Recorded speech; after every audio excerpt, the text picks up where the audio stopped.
Welcome to the Pockets of Knowledge podcast. I'm your host, Desiree Stanley, here to share some amazing conversations. We're talking business, health, making and saving money, or starting something epic. Think of this as your go-to spot for stories that do a lot more than just kill time. They spark ideas, give you a boost, and perhaps even change the way you look at the world. I'm pulling in the experts, the thinkers, the doers, and the dreamers. We're about to dive into stories that open doors and ideas that light up your brain. Here we go. Welcome, everyone, to the Pockets of Knowledge podcast. I'm your host, Desiree Stanley, and with me today is my guest, Lea Appleton. Welcome, Lea. How are you today? Thank you for having me. I'm doing really well, thanks. We finally have Excellent. cooler weather where I live, so that's nice. Yes. Oh, my goodness. Yes. And we're in the Southwest and still in hot temperatures. So it is beginning some cooling trends, but I understand what that is like. Mhm. So, Lea, you are the guest today. I'm so excited for our conversation.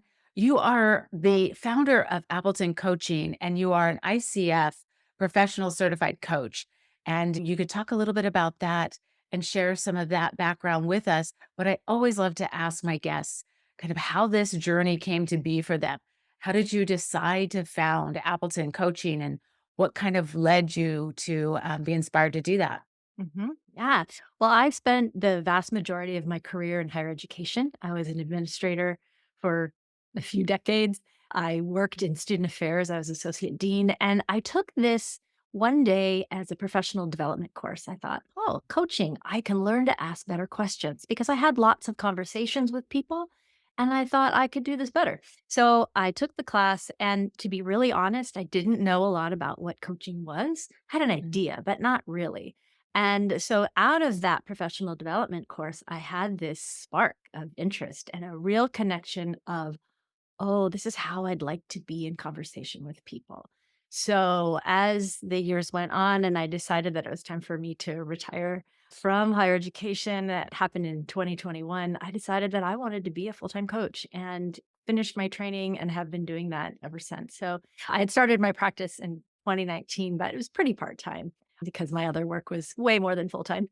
And so that's kind of the evolution of it. It really began by wanting the question. What questions could I ask people to help them reflect and think and come up with what it is that they're trying to figure out for themselves? Yeah, that's excellent. Thank you for sharing that. And I think you're right. When we can ask good questions, it really can open up so much for, the individual that you're talking with, even just in a normal conversational atmosphere, right? Asking good questions, you can have a fantastic conversation. But specifically in this way, you're asking people, what do they need and how can you help them Mhm. to uh, get to whatever place they want to be? Yeah. Yeah. I was going to say that the interesting thing is a lot of the people that I work with want to have a better day at work. And so those are the conversations. How can I wake up excited about what I'm doing? How can I be better at what I'm doing? How can I decide when it's time for me to do something else? So those are, I think, a lot of questions that many of us face. And to be able to have a conversation partner can really help with that process. So I enjoy that. Yeah. Good point. Yeah, I think you're right. Not everyone is satisfied in their work environment. Some people are very lucky and have exactly what they want, and many others are not. They're just in a job because they need a job. And so this is good stuff, what you're helping them discover. And I want to talk specifically because in your story, you've got with the DIY pilgrimage and wayfinding days. So tell the listeners what that means exactly. Sure. What's interesting is now those are folded into my coaching practice, but they began really as personal journeys. Before, it was actually right before COVID. I had tickets to go to Spain. I was going to walk the Camino de Santiago with my sister. We were ready to go in May 2020, and that didn't happen. And I was like, oh, all right. And I like completely understood why that needed to be. But we'd spent the better part of a year getting ready, being ready to walk miles and miles and miles together on this pilgrimage. And as the year went on, I thought, well, this is disappointing. And so after I finished my work and was starting full time in my career as a coach, I thought, well, I can make one myself. And so that's how I did it. I decided, okay, maybe I can't walk 500 miles. I may not have the time or energy or wherewithal to do that by myself, but I could do something similar to give myself a taste to see what it's like. So I decided to create a DIY pilgrimage. I live in Southern California, so I chose to go out to the coast. I didn't want to be in a mountainous wilderness terrain by myself necessarily, though I know a lot of people who like to hike and backpack on their own. I wanted it to be kind of near a place where I felt connection of a natural place, but also near people and near communities. What happens within the Camino? You go in and out of towns and things like that. So I decided to take public transportation from my home. I was very adamant about it. I'm going to walk to the train station and then take the train and the bus and then get down. And then I walked down from the Target parking lot where the bus dropped me off to the beginning of my time in Seal Beach. And I had planned ahead. I had small hotels that I had booked for myself, and I was intending to do the whole thing on my own. But other people got excited about it. So I had 5 days planned of walking. My sister joined me on one day. My husband joined me on one day. And on the last day, my father, who was 83 at the time, joined me for the last 7 miles. And that was really a beautiful moment for me to walk with him and enjoy this time. And wow, he was great. It was super. When I came back from that, I began to see, oh, this is why people do these kinds of things. For me, I had called it from a walk home, from my home to my sister's home. She lives down near San Diego. And it was it was really a time for me to come home to myself because I spent a lot of time with myself walking 10, 15, 17 miles a day. And I thought, I'm going to do this every year. This is fantastic. Well, then the next year came around and I didn't quite have enough time or money to make that work. I was still fledgling entrepreneur, really trying to get my business going. I thought, well, I could do a day. I could do a whole day. So I took myself out to the coast again, and that became the Wayfinding Day. And that happened. I didn't intend it. I didn't know what it was going to be. I was going to go and I was going to find my way. I called it that and figured I'll figure it out as I go. I'm that kind of person. I'm a DIY figure it out person. And I walked and I didn't have a destination this time. I started in Santa Monica and I just kept walking. And I thought I was going to end, but I thought I want to keep walking. So I just kept walking till I was super, super tired. I think it was 17 or 18 miles that day. Took a share ride home back to my car and drove home. And that was so interesting because I thought that I would figure out all my questions, that my brain would somehow know. And what happened was the first maybe 4 hours, it was just a big old jumble of all my concerns and all my worries and all my joys, and just everything was a big mush. And then I finally settled in, maybe hour 5 or hour 6. I started to be able to be calmer. My brain slowed down, and I didn't try to fit all the questions that I brought with me left. And that's when I discovered wayfinding. What I noticed was the signs would pop out to me. So there was one that said, cleanse your chakras. There was one that said, we serve brunch on Sundays. And just little things like that would catch me. And then my head would go, oh, I wonder what that's about, that kind of thing. And so I began to do my walking when I came home that same way. See a stop sign. What should I stop? See a park here now. What am I going to stop and what am I parking? What am I leaving? So I allowed myself to just go with whatever I saw.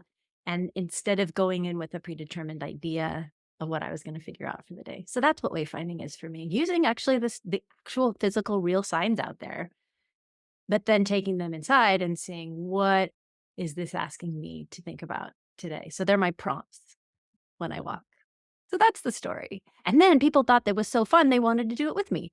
So I created a couple of wayfinding days. I had 3 wayfinding days with other people along the coast, various different places. I thought we'd try them out, different levels of physical exercise, different levels of length of time.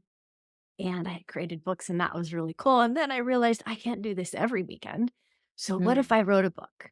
If I wrote a book, then other people could do this great thing and maybe make up their own walks, do their own DIY pilgrimage, create their own wayfinding day. So that's where we are now. Oh my gosh, that is amazing, Leah. Thank you so much for sharing that with us. I love so much about that.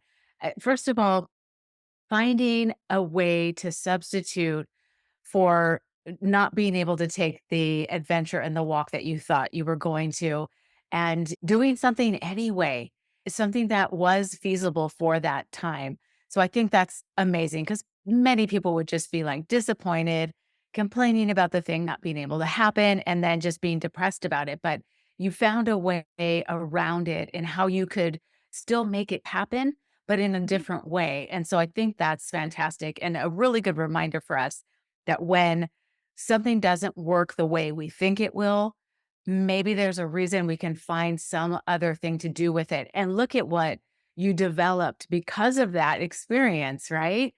And the point about the signs that you were seeing and what is it like, how could you reflect on that and see if there's deeper meaning for you in that particular sign? I love that as a way to reflect and maybe discover something that we hadn't thought of before. And so good stuff. I love it. Lots of fun. Yeah.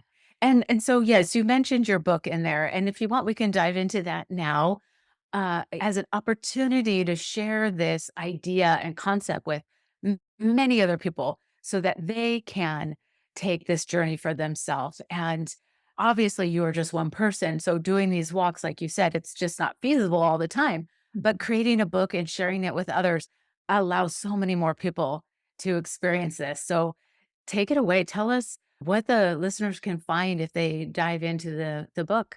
Sure. When I began writing the book, I thought I was creating a larger version of the journal that I made for the people who had participated, where there were some prompts and questions to do along the way. But as I wrote, I realized some of the conversation I want to have is describing my experience. Some of it is invitation to see what you might create, because you don't have to create my wayfinding day. You create your wayfinding day, and it may be different. And then you may ask yourself different questions. So in the book, there's some prompts, and it moves you along to eventually writing your own and coming up with the own things and deciding what it is, and some fun stories along the way.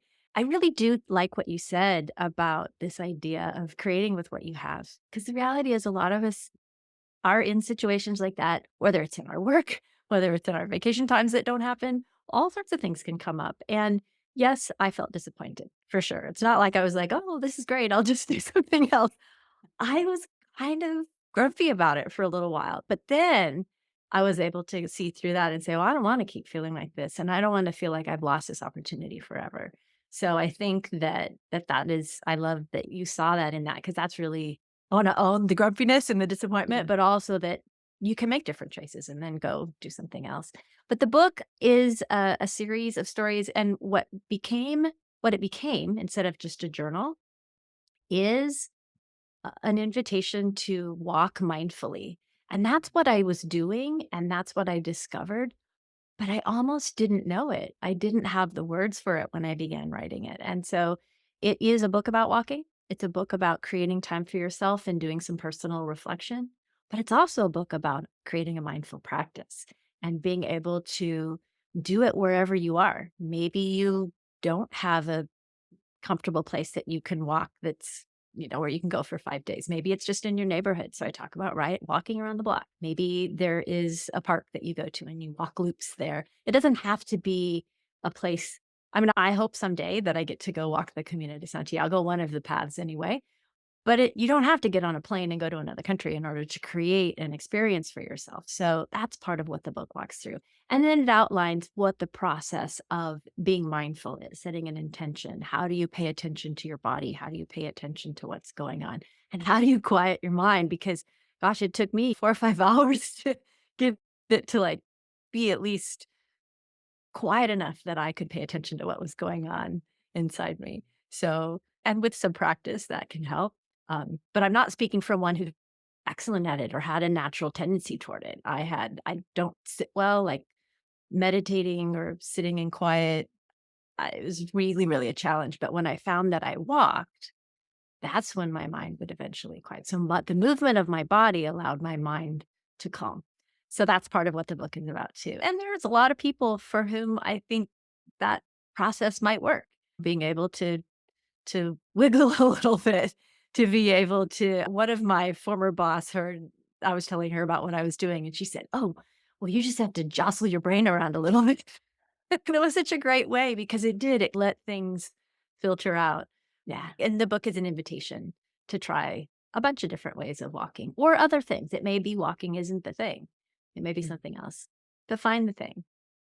Oh, that's awesome. Thank you for sharing that. It made me reflect back on my experience and long distance running and how that physical activity of doing that, as you just shared, allows your mind to begin to quiet. And I had the opportunity to be in nature in such a beautiful way and just I mean the trees and the shrubs and the bushes and the flowers and the bugs and all the things that you're seeing just you're in such a beautiful place. It is a great way to examine the world, think about yourself, your place in it, and also quiet your mind because of that physical activity. You begin to just shut down that overthinking part of your brain, right? And it just allows that quiet part to come forward. So, yeah, I totally can relate to that.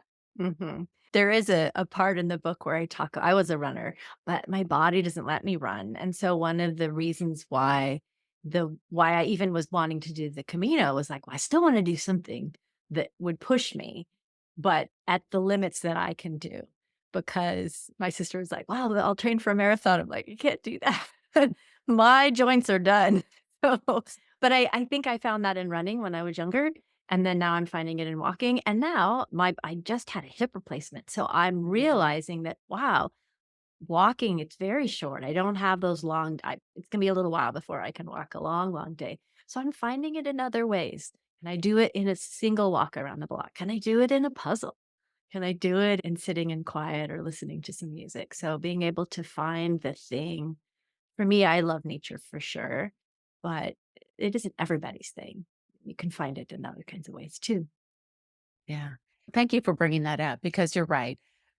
Not everybody is able to be that physically active at that level, and even walking may be difficult. So, Mhm. I love that you're sharing a way that people can still get to that same point without necessarily having to do all the physical side of it. So, that's excellent. But something that you have talked about is what are some creative ways that you can access this if you don't have a lot of time? Like, let's say I'm at work, I've got maybe 20 minutes at lunch.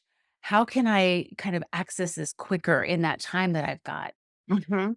I think sometimes it takes a little bit of practice, but there are things like my desk. If I lean over this way, I can look out the window. You can spend some time window gazing. What do you notice? Mhm. There's a tree outside my office that changes leaves with the seasons. So I can see the passing of time out my window over the course of the days. And there's all little squirrels and birds and various things that flutter by around.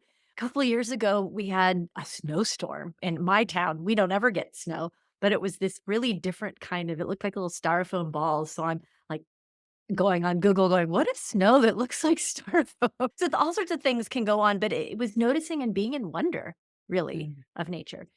Myself, I like things that are creative and artistic, so doodling, I mean, literally just spending some time mindfully, not mindlessly drawing. It doesn't have to be a thing, it can just be drawing circles and squiggles and things like that, but it's the movement, I think, in the writing, but it's also then seeing what emerges from that.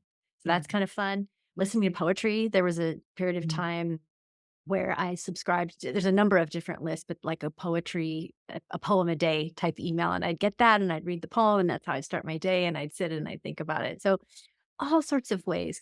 If a lot of people like to have things on their desks that they look at that remind them of something, I think that's a great way to do it. Maybe there's a particular something from a trip or from a family member that you can look at that brings up positive emotion that makes you feel good or feel grounded. A photo.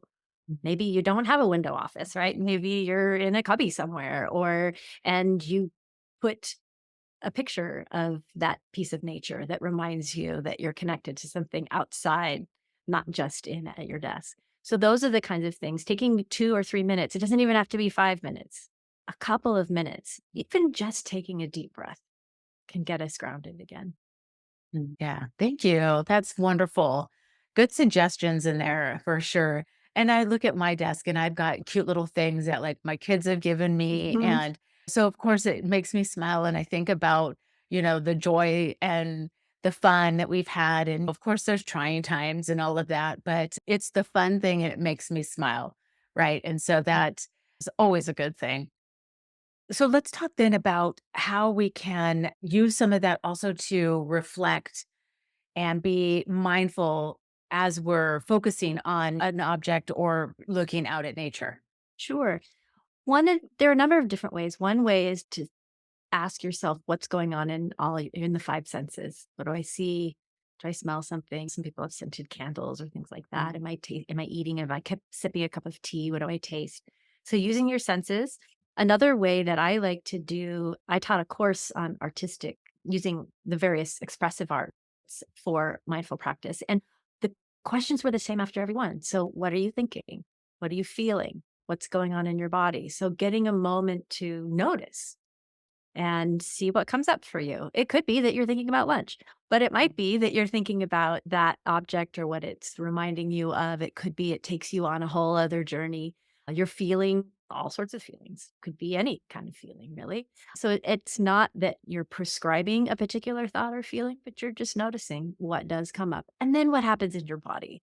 Because I Mhm. think that for me, because I my body a lot and I pay attention to it and I like to walk and I'm physical, but not everybody notices things that go on their body as much. So sometimes that's really the invitation.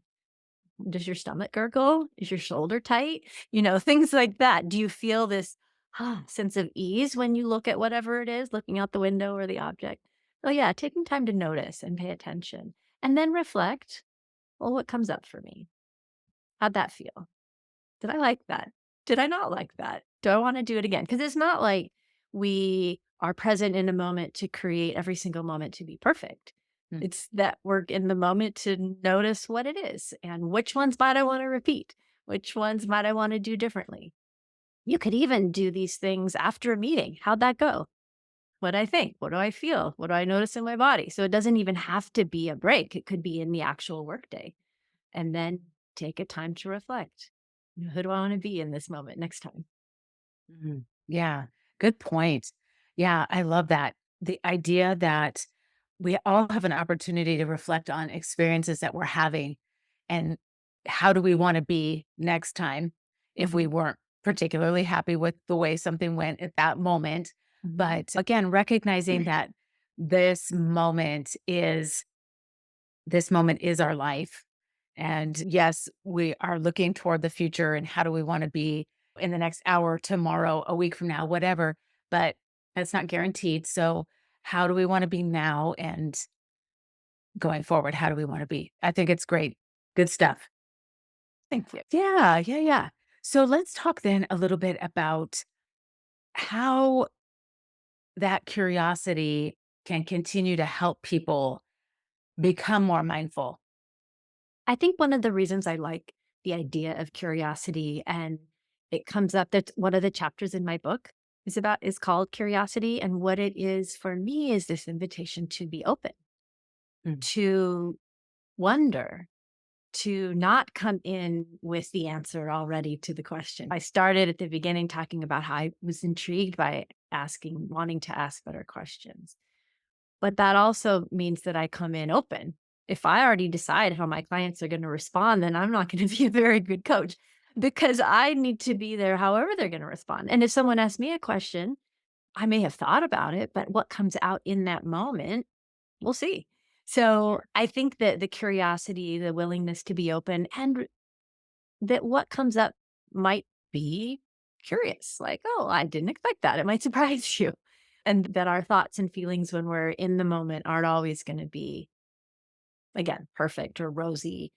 And then we deal with whatever it is that comes up in that time. But leaving that openness, I think, allows for us to experience. I like what you said when you were talking about how, yes, we want to do things differently if we didn't like how it went, or we want to become better at our jobs. We want to become better people. We want to contribute to the world. But there is also the now and being able to be curious, not just of what might happen, but what is happening I think it helps me anyway, feel connected to myself, to you in this conversation, to whoever um, I might be interacting with.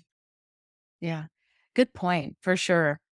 I think we should always take time to ask ourselves questions, and whether it's journaling. I had a guest on we went into depth on journaling and the questions that you can ask yourself.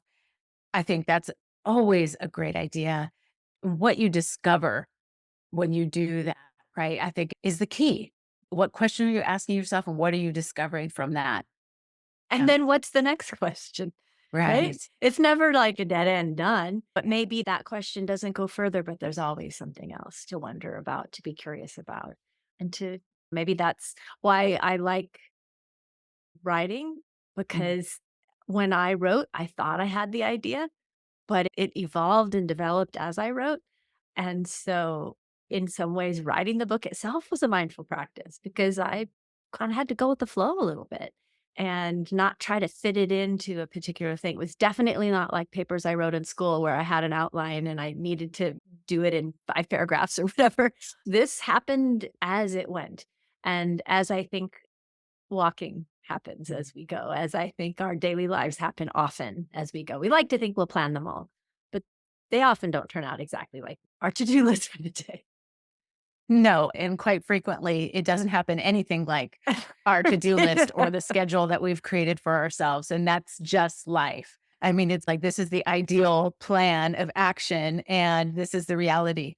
But thank you for sharing about that journey and writing the book, because that actually was something I wanted to explore with you. Mhm. Was the book something that thought, I've got to write a book. I want to write a book? Or was it what developed from your experiences and realizing, oh, there's more that I need to share here and I've got to get it down and write it? And so it sounds like it evolved and grew from the experiences. But tell us, what was the writing experience like for you? Was it difficult? Did you have days where you were like, I just don't know what to write?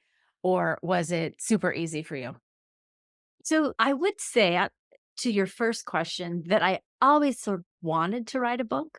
And I had many ideas over the course of my life that I thought I would, but I never really sat down to write it. So there was no book that was going to happen because I never sat down to do it. So I think that's the first thing. With this one, I was much more compelled in that time. Like, this is a now thing. I really am ready to do this. I'm going to create the time. And I did a challenge where you're supposed to write something for 40 days. I didn't write something every day because I'm not very good at following all the rules. That's why I like DIY things, but I tried and I maybe wrote 30 out of the days. But even some of those days, I was going through some of my old writing and grabbing things I liked. I looked at my journal for my pilgrimage. And then some days were just floods of writing. I would say so the experience of writing itself was mixed. Some days it just came, and some days it was a couple sentences. Some days I didn't do it. But I think that overall, I really liked the process of writing. It wasn't gutting. It was freeing. It was Mm. I had an experience like, wow, this is a really interesting thing. And what was interesting for me was I had the book pretty much done what I thought it would be. And then I didn't visit it again. And then I didn't visit it again. A number of months went by. And then I thought, oh, I really need to get at this. But it was the editing that took forever. Oh, it took forever and ever because there were some chapters I had to let go, like whole complete ones, and say, oh, this doesn't fit anymore. And trying to get it from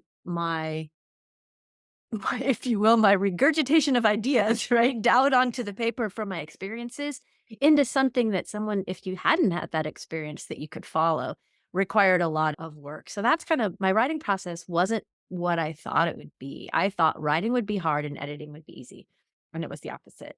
Writing was relatively easy, but putting it together at the end in something that would flow well, getting chapters in the right order, discovering near the very end that I needed another one because I wasn't quite done. And so that part was hard and long. And fortunately, I decided, I think it was in January of this year, that I was going to I'm going to have one whole day every week that I focus on this because I was having trouble doing it in little spurts between everything. That helped a lot. But it was an interesting, it's hard to let go of pieces that you write.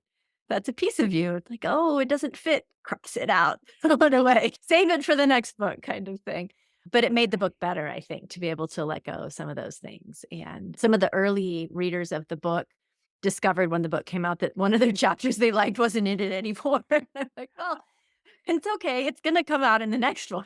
So, but yeah, so the process was really fun. And I think what was interesting, there were a couple of people who said, "Oh, this inspired me to do a creative project." Maybe it wasn't writing a book, but it was this thing that they always wanted to do, or they felt like they wanted to spend some time making something. And I say, go do it and see what happens. And I think that for me, it was much more pleasant than I thought it would be. Like I was really glad I did it. And I have ideas. I don't know which one's going to be the next one, but I have a couple ideas and I'll write another one when I decide, when the time feels right. Yeah. Oh, that's excellent. Thank you so much, Leah. I appreciate you sharing that with us. And your point about the writing was easy, but the editing was hard is really interesting because, yeah, I think more people would assume that the writing part would be hard. What do I say? How do I say it? In what order? But really, like you shared, the editing was the more difficult part. And the point that you made about this section doesn't make sense now. I'm going to take it out and set it aside, and maybe I'll explore it later. I think that this is such a great concept because there's times in our life when we're doing something and it's like, okay, this isn't working in my life right now. Instead of giving it up entirely, I'm going to set it aside. Maybe I'll come back to it later when the timing is right.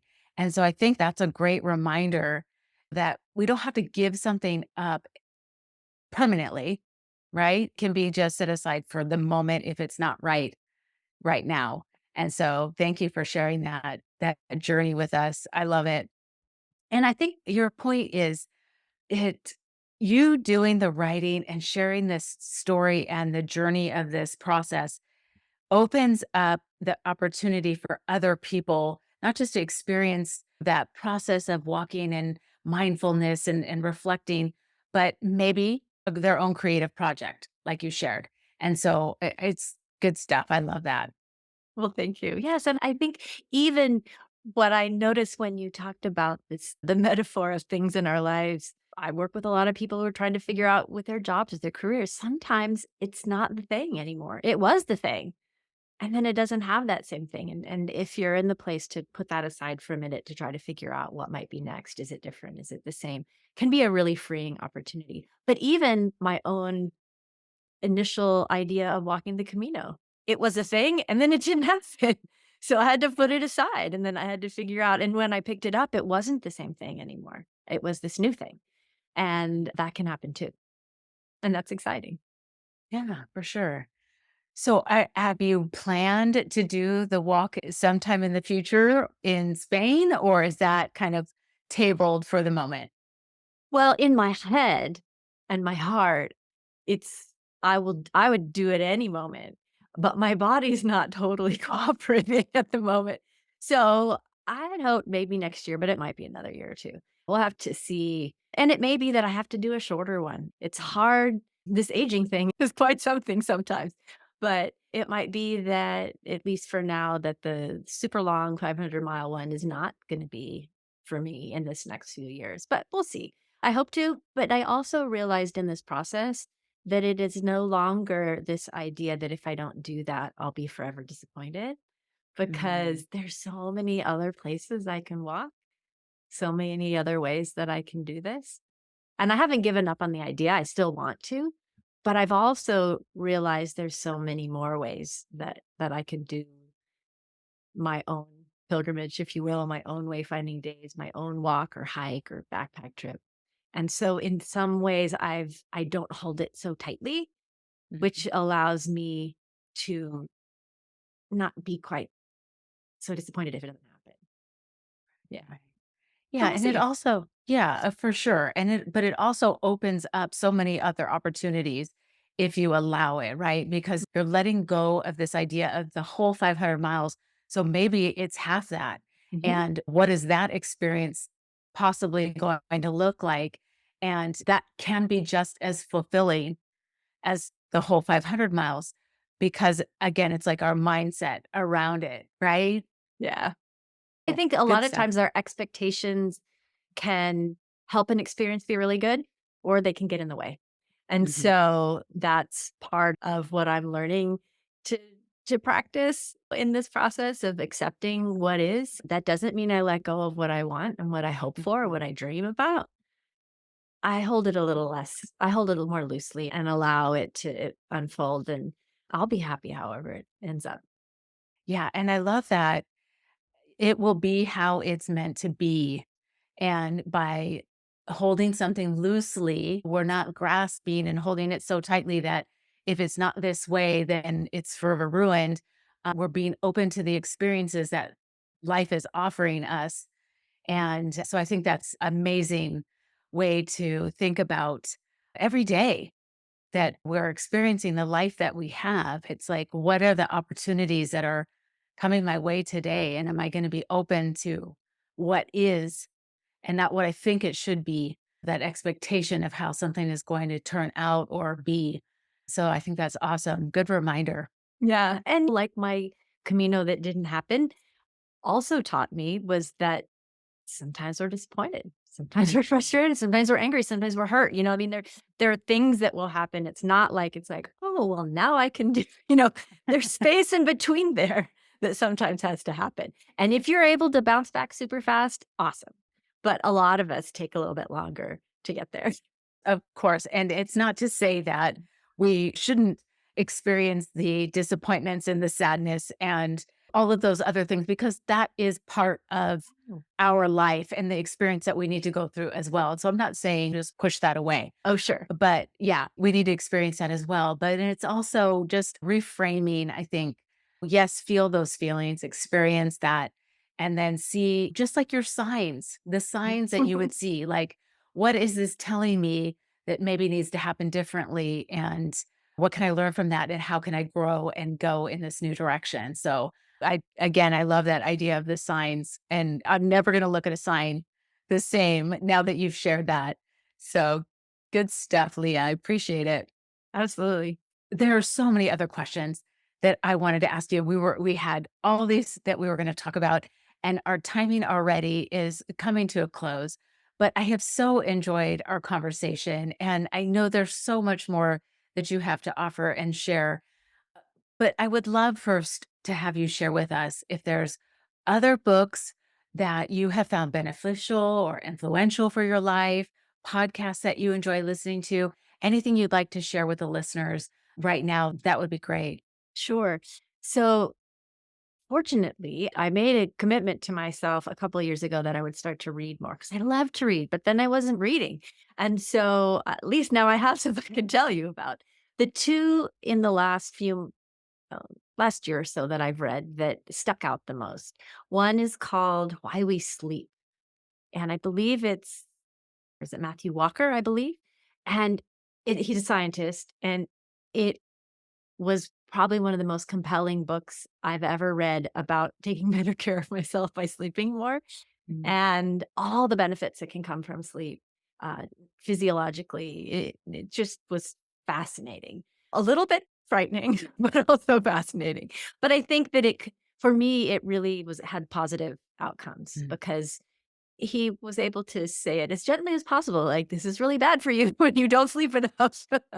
So, that was a great book. The other one is Braiding Sweetgrass by Robin Wall Kimmerer, and I loved that book, and she's a botanist, and she talks about how she went approaching science culturally. So she belongs to a Native American community, and how the science was trying to separate everything, and that how being connected to the plant and connected to the earth and connected to the water makes changes how we look at it and how we study it. So that was a really lovely book. So to be really honest, I'm not too much of a podcast listener. So whenever I'm on a podcast, I'll listen to your podcast or the other people's podcasts. I'm mostly a reader. So I still listen to the news. That's about as podcasty as I get. But as I do this more, I'm discovering there is an entire world out there. I have listened to a couple Camino podcasts. Those have been interesting for people who've gone on it and shared. But I think that that's something I still have left to discover, and will add those more into my listening pleasure as I go.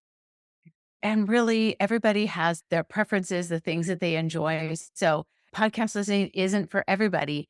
And that is totally okay, right? If you enjoy reading or if you enjoy some other form of entertainment, great, do that. It doesn't have to be that you listen to podcasts.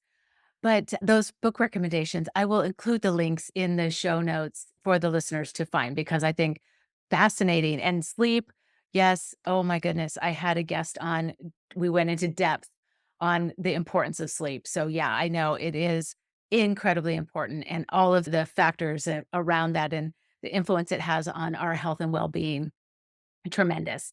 Well, Leah, is there anything that you would like to share that you haven't said up to this point that you really think the listeners should know about you and the work that you're doing? Anything else about the book that you want to share? Sure. I realized I wanted to share with you all the title of my book. It's called Walking and Wayfinding: Create Your Own Mindful Practice One Step at a Time. Here it is. And you can get it on Amazon. It's available in paperback and Kindle. And I am going to record an Audible version of it next month. So that'll be available in Audible for those of you who like to listen while you walk. And you can find me at my website, appletoncoaching.com. And I'd love to hear what you have to think. If you have questions, I'm always open because I wrote this book as a conversation, really. Mm. And I'd love to hear back. Great. Thank you, Leah. And your book, for sure, I will include all the details for the listeners to find that as well. And so you have shared your website. Are you on social media that anything where else you'd like to share for the listeners to follow along on your journey? Sure. So my wayfinding, walking and wayfinding, I usually put on Instagram. So I'm at Appleton Coaching. And on LinkedIn, you can find me at Lea Appleton. And I talk both about my walking and about my coaching and all of that. So I'd love to connect with you there as well. Perfect. I will include those details as well. And Leah, again, thank you so much. I mean, there's so much more that we could, include in this conversation. I wish we had more time, but thank you for sharing this with us. It has been so wonderful to have you on the show. Thank you. Thank you so much, Desiree. We could have talked for hours. I know. I think so too. Well, we will talk more soon. Okay, sounds good. Thank you, dear listeners, for tuning in to another insightful episode of the Pockets of Knowledge podcast. We appreciate your time and curiosity as we explore fascinating topics together. If you enjoyed today's discussion, be sure to join us next week for another amazing episode. Remember, your journey of learning and growth is a continuous adventure, and we're thrilled to be part of it. Don't forget to subscribe so you never miss an episode. Until next week, stay curious and keep exploring those pockets of knowledge.